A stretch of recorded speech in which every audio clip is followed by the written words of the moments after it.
Bwana Yesu asifiwe sana. Napenda kukaribisha katika kipindi cha neno ambalo Bwana amenipa tushirikishane. Bwana Yesu asifiwe sana. Basi leo tutakuwa tunaangalia habari inayohusu kwamba usitoe nafasi kwa shetani. Yaani usimpe ibilisi mwanya kwenye maisha yako. Utakapokubali kumpa mwanya shetani kwenye maisha yako, ujue ya kwamba utajuta katika maisha yako. Utajuta kwa nini? Kwa sababu shetani sio rafiki yako, shetani sio mzazi wako, shetani sio baba yako, shetani sio mama yako, shetani sio mdogo wako, shetani si chochote ambaye aseme kwamba ana uhusiano kwenye maisha yako yote. Na hata kama ni hao ndugu, wana uwezo wa kufanya hivyo pia kwenye maisha yako. Ikiwa utawakosea, wana uwezo wa kuchukua maamuzi yoyote mabaya, maana wanaweza wakafanya chochote juu yako. Lakini kama ndugu wanaweza wakafanya, basi shetani ni zaidi, anaweza kufanya zaidi yao. Maana yake akipata nafasi kwenye maisha ya mtu, basi anaweza kufanya mabaya zaidi kwenye maisha ya mtu. Bwana Yesu asifiwe sana.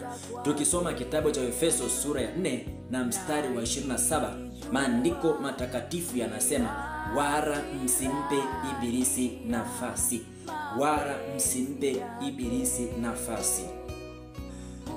Tunapenda kujifunza somo hili kwa sababu kwa kutokujua kwa watu wengi wameingia kwenye matatizo walipokuwa wameruhusu shetani kutawala maisha yao. Waliporuhusu mwanya shetani akamiliki maisha yao, imekuwa ni changamoto kubwa kwenye maisha yao, na imekuwa ni matatizo makubwa, imekuwa ni tabu miongoni mwa tabu. Na sasa ukishampa nafasi shetani kwenye maisha yako, ni ngumu kutoka. Na kama ukitaka kutoka, inakulazimu chukue gharama kubwa zaidi ambazo zinaweza kugharimu hata kutoa uhai wako. Maana kama vile fikiria mwanzoni, kipindi ambacho shetani alijimilikisha wanadamu, angalia jinsi ilivyotokea. Mungu akatukomboa sisi kwa damu. Sasa kama Mungu alitukomboa sisi kwa damu, baada ya kuwa tumemilikiwa na ufalme wa giza, tulipokuwa tumefanya dhambi kutokana na Adam na Hawa kule katika bustani ya Edeni, tazama jinsi ambavyo Mungu alitumia gharama kubwa kumkomboa huyu mwanadamu ambaye alikuwa ameingiwa katika ufalme wa kishetani. Sasa kama Mungu alitumia gharama kubwa mpaka kumwaga damu ili huyu mwanadamu apatikane, huyu ambaye leo yuko hai, sasa iweje wewe ambaye leo ukimpa shetani nafasi akaingia kwenye maisha yako, alafu ikawa rahisi kutoka? Unaenda kwaje? Unaona kama ni jambo jepesi, kwamba unaona jambo linalowezekana kirahisi, kwamba tayari umeshamilikiwa na shetani alafu upate nafasi ya kutoka kirahisi?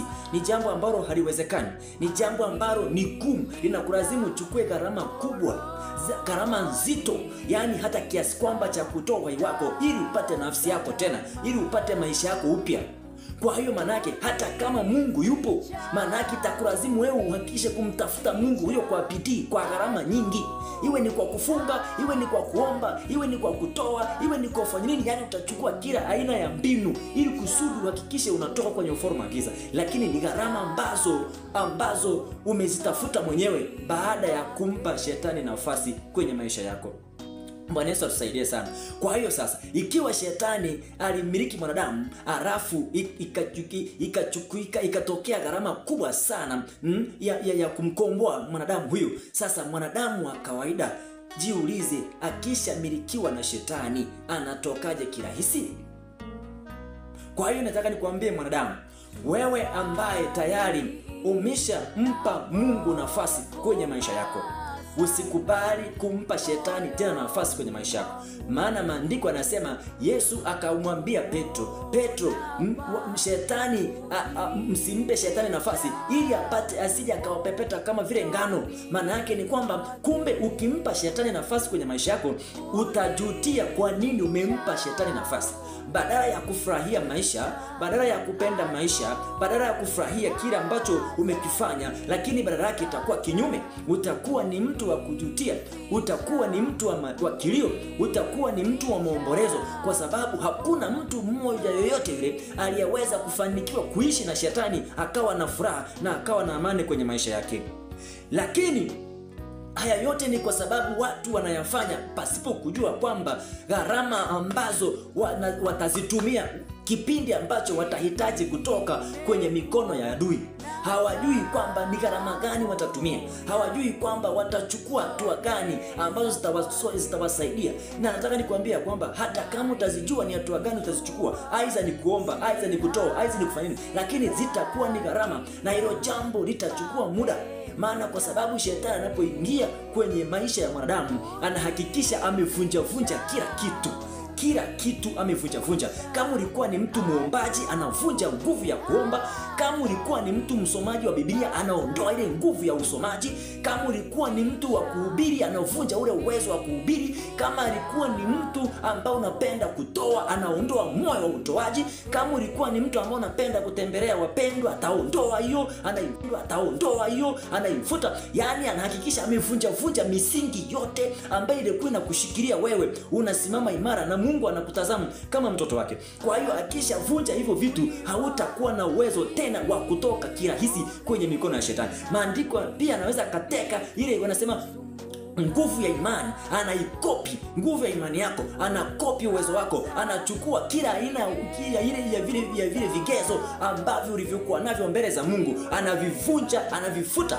Kwa hiyo kisha vivunja vile vigezo ambavyo vilikuwa vinakupatanisha kati ya wewe na Mungu, basi uwezo tena na ujasiri wa kusimama mbele za Mungu huna. Unakuwa ni mtu wa kawaida tu kama wengine. Na hata ukimwona mtu mwingine anayefanya jambo zuri kwa ajili ya Mungu, hautaweza kumuunga mkono. Unamwona anafanya mambo ya kawaida kwa sababu wewe tayari ulishaonekana ni wa kawaida, na mambo ni ya kawaida. Maana shetani ameondoa vile vitu vilivyokuwa vinakufanya uwe na shauku ya kuchangamka kwa ajili ya Mungu. Sasa amevifuta, ameviondoa. Kila kitu utaviona ni vitu vya kawaida, kila kitu utaona ni jambo la kawaida, kila kitu utaona ni jambo la kawaida. Yani hautaona kama vina umuhimu wowote, na hivyo utakuja kufa vibaya bila kujua.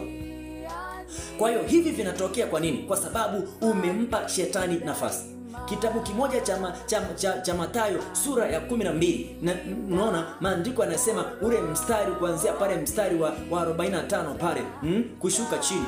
Maandiko matakatifu yanasema, au tuanzia 42 pale, kuanzia 42 kuja mpaka pale 45. Maandiko matakatifu pale yanaongelea, yanasema kwamba shetani amtokapo mtu hupitia pepo amtokapo mtu hupitia mahali pasipo maji, huenda akazunguka huko akakosa mahali pa kutua, akasema nitarudi katika nyumba yangu ile. Anaposema ile niliyotoka, atakapokuja akakuta imefagiwa na kupambwa, basi huingia mle. Lakini huenda akaja na pepo wengine 7 walio waovu kuliko yeye, na hali ya mwisho ya mtu huyo huwa mbaya kuliko ile ya kwanza. Manake ni kwamba ukisha tawaliwa na shetani katika maisha yako, manake vile ulivyokuwa kwanza kabla ya kumwamini Kristo, lazima hali hiyo inakuwa mara mbili yake au inakuwa zaidi ya hiyo. Manake kabla hujamwamini Kristo ulikuwa na hali mbaya, lakini hali mbaya uliyokuwa nayo sio ambayo utakayokuja kuipata kwa awamu ya pili baada ya kuwa umeokoka ukamwacha Mungu ukamvaa shetani tena kwenye maisha yako. Yani manake ulipompa nafasi kwa mara ya pili. Bwana Yesu asaidie sana. Lakini ukijua jambo hili kwamba ukiruhusu nafasi kwa ibilisi, utapata shida, utapata mateso, utanyanyasika, utanyanyaswa, utaumizwa vibaya, utafanya mambo mabaya ambayo hujawahi kuyaona kwenye dunia, na vitu vingine utasema kwamba haya ni mambo gani ambayo hujawahi kuyasikia, ambayo hujawahi kuyaona. Yani utashangaa na kusikitika sana. Kwa nini? Kwa sababu ulipomruhusu amekuja ndani yako, yeye amekuja amejikamilisha, hataki tena kukuachia nafasi ili urudi kule ukapone. Maana jua kama ukiamua kurudi kule ukapona, utapona, na halafu yeye atakukosa na wakati alishaipata nyama yake. Kwa hiyo nataka nikwambie mwanadamu, usije ukaruhusu moyo wako tena shetani akaumiliki. Usije ukampa shetani nafasi kwenye maisha yako. Usije ukampa shetani nafasi kwenye matendo yako. Usije ukampa nafasi shetani kwenye njia zako zote. Hakikisha unafunga milango ile ambayo adui shetani anaweza kuitumia kuingilia kwako. Unajua iko milango mingi ambayo shetani anaweza kuitumia kuingia kwenye maisha ya mwanadamu.